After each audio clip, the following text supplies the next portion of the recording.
Hey guys, Sean Midget here. So you might recognize this gun, at least this upper. This is Blake's Inferno Gen 2 M4, and basically he built a DMR upper receiver. I didn't help him with this upper receiver at all. He completely built it. He knows how to build, bodies and such. It did need a little tuning with the hop up and sighting in and stuff like that, and the same thing with this upper. So I just basically tuned it, both uppers. And I decided I'm just going to go ahead and make another video because it's pretty cool. The upper's pretty dang cool. And he changed a few things on the other upper, if I'm not mistaken. So I'm just going to go ahead and try to make a quick video. Hopefully it'll be under 10 minutes, but we will see. So with the first upper receiver, this is the original one that he had. He added this red dot. I'm not sure what it's called. Honestly, I have no idea. It's got red laser. I think there's infrared laser as well that actually shines like a laser. And then there's it's actual red dot. It's not magnified. I think there's red and green and then different brightness settings. But again, that laser, he really likes that laser. I don't know if he has it sighted in. Probably not because I just tuned it. So he'll probably re-have to sight it in. I don't get the whole laser thing, but he could sight it in for like 10 feet. So if it's point blank shooting, just aim for the laser. Honestly, that's actually not a bad idea. He has a VFC style upper. Now, it is the Airsoft Junkies upper because he is the Airsoft Junkies lower. But I'll show you that later, but it's basically VFC. So I told him to get a VFC upper because he was about to buy a Crytek. Not compatible. So I found him a VFC upper for 45 shipped. It's brand new shape. So he got that, and that's what he used as a base for this DMR upper. He has a excuse me, I'm sick, guys, sorry. I have a Fortis, or he, not me, this is not mine. He has a Fortis rail system. This is tan, and it is a real rail. It's for a real gun. So it's a very, very solid rail. There's zero wobble to this thing. He has a Fab Defense angled grip. He's got a unknown light. I don't know what brand light. It's got a pressure pad. It's zip tied, ready to go. It's very responsive on the pressure pad. It's tucked away inside here, so it's good to go. He's got an amplifier on here. He does have the end, so he could put the end on here. It's quieter. He could foam fill it and then put the tip on here if he wanted to. Honestly, for indoors, this is probably the best idea. Honestly, this is how I'd run it, but if he wants to, he can foam fill it. He asked me if I know how to foam fill, which I kind of do.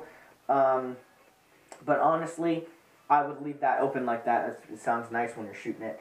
Internally, it has a Pro and hop-up Prometheus bucking and an unknown brass barrel, because the brass barrel, or the steel barrel that he had for this, basically was so tight in this Dander Defense outer barrel. I don't really care for this barrel, but turns out it was actually the inner barrel that was giving the biggest issue, because it was so tight inside of this outer barrel that it was literally impossible to remove. Plus, the inner barrel was so damaged because I don't know if it was me or if it was him, but there was metal actually exposed in the hop-up window. I don't remember doing that. It looks like someone took a flathead and put it on the window and hammered it down, and there's literally metal sticking down inside of the window of the hop-up, and that's why BBs were literally shattering, or not shattering, but getting chipped when it was shooting. And as you can see damage on the hop-up unit because it was so hard to get out. But as you can see with the brass barrel, it literally just drops right down in here. Okay?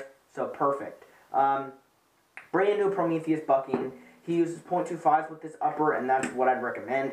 I think he has some 2s left that he's going to use up, but 2.5s is what I'd use. Prometheus buckings are great with 2.5s. I have one in my CQBR, my V12 M4, and actually, believe it or not, it shoots really well with 2s also. So I actually use 2s with that because my mags feed better. My mags feed 100% with 2s.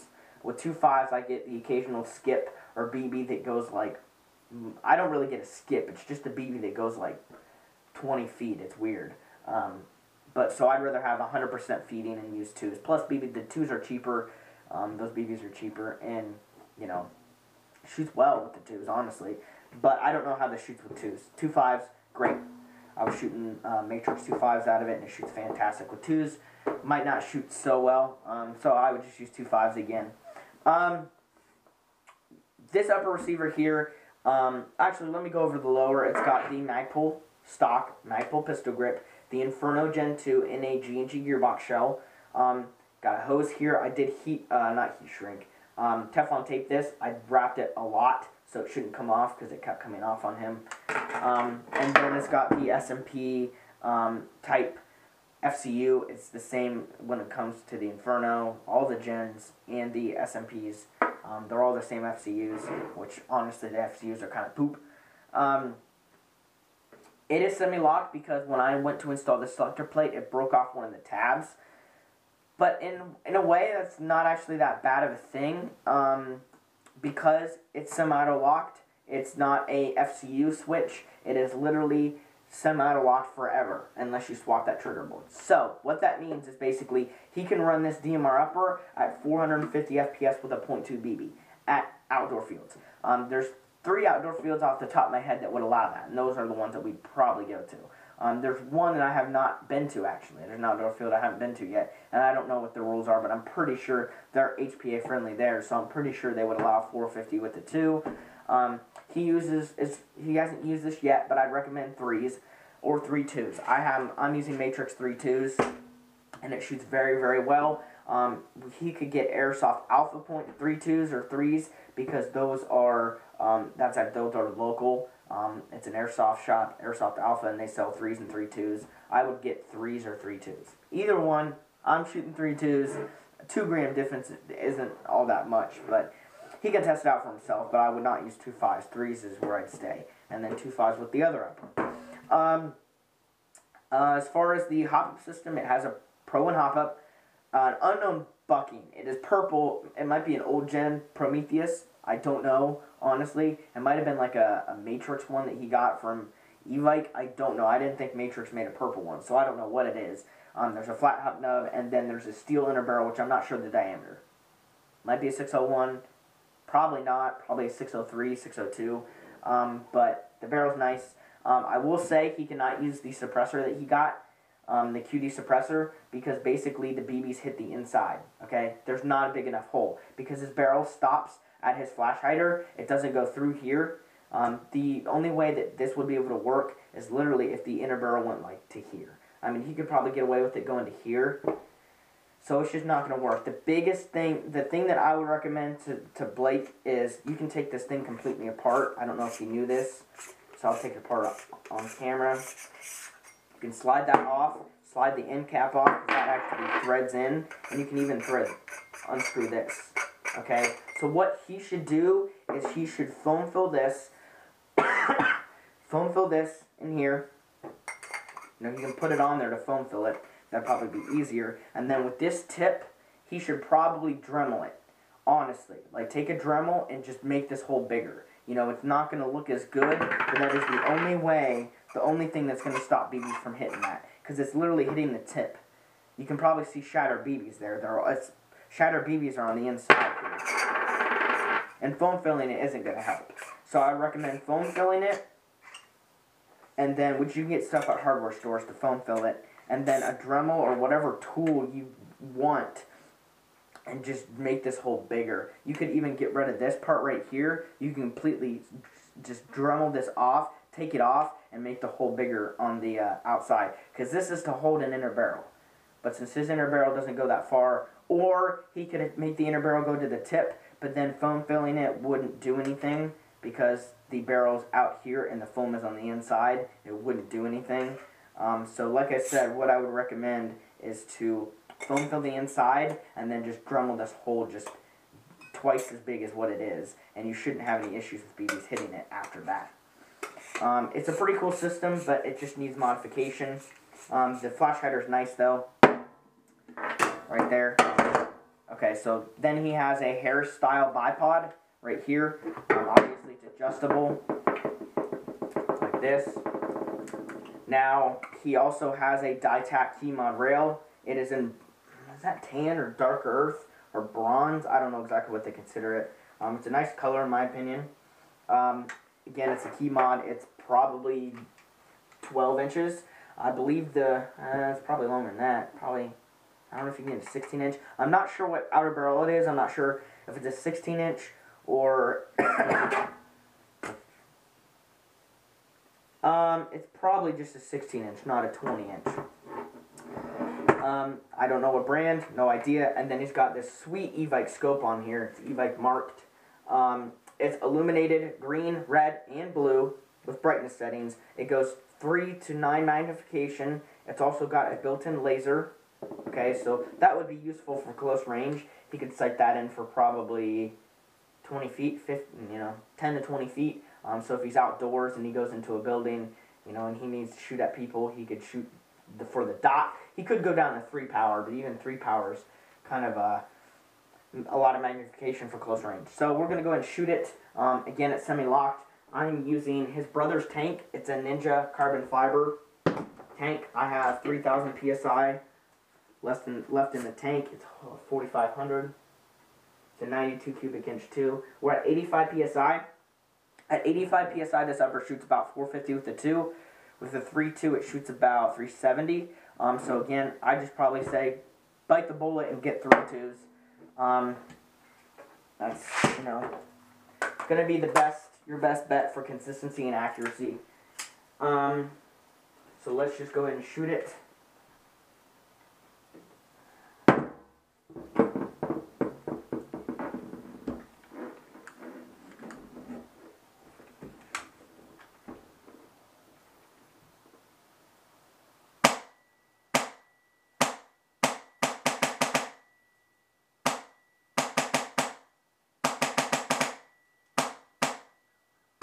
I have it overhopped a little bit, but this is only 120 feet. Let me go ahead and I'll be right back.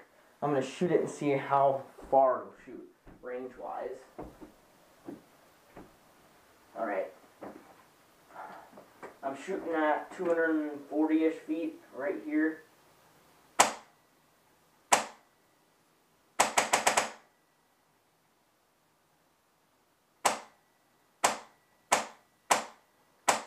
Okay, so the BBs are going all the way out to about 250 feet, but it's not that consistent. So you'd be just lobbing them at that point.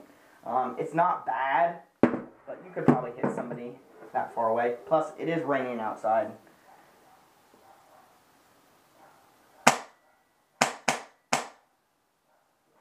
Trying to hop it down a little bit.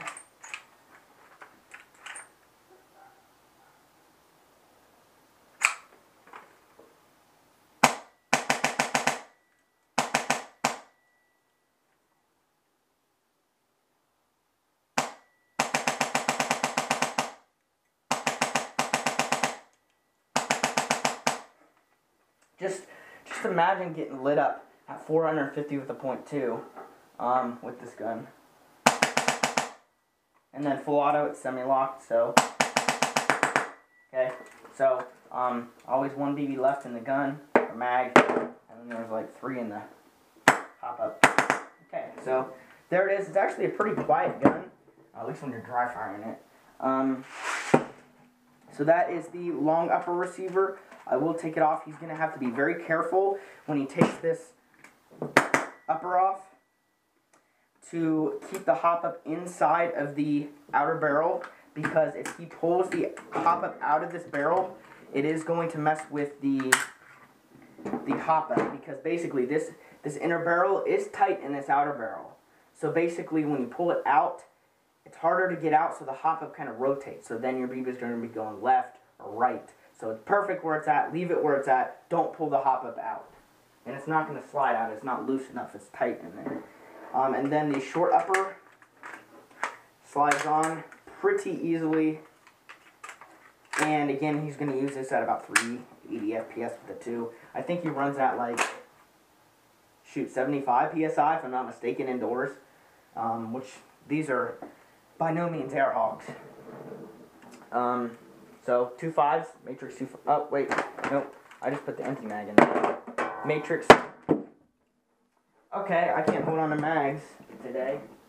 Okay, so Matrix 2.5s.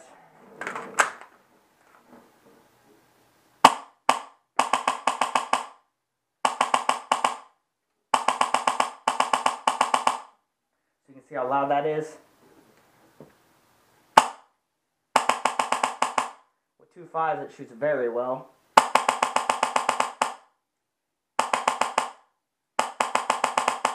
especially for indoors. I mean, I'm shooting about 100-ish feet here. Out there it's 120. They start to drop at about 120, but you can just add more hop.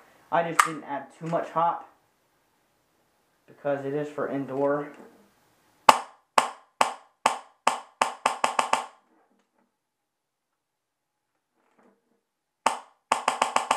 Yeah, I just leave it there. That's good. Where it's at, you can hit people at 150 easy.